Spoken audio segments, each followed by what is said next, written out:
নরম নরম নারকেলের বরফি। এর জন্য নারকেলের সাইডের কালো অংশগুলো চাকু দিয়ে পরিষ্কার করে নেব।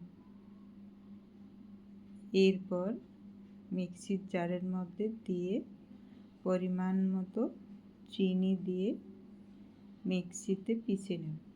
কড়াইতে ওই পিষে রাখা নারকেলের পুরটা দিয়ে নেড়ে চেড়ে জলটা শুকিয়ে নেব।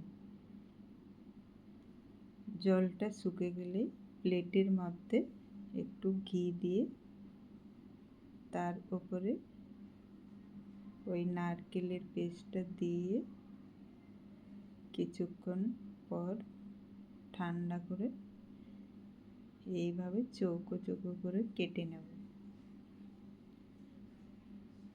ব্যাস, সব থেকে ইজি, খেতে অসাধারণ একটি টেস্টি রেসিপি নরম নরম নারকেলের বরফি রেডি।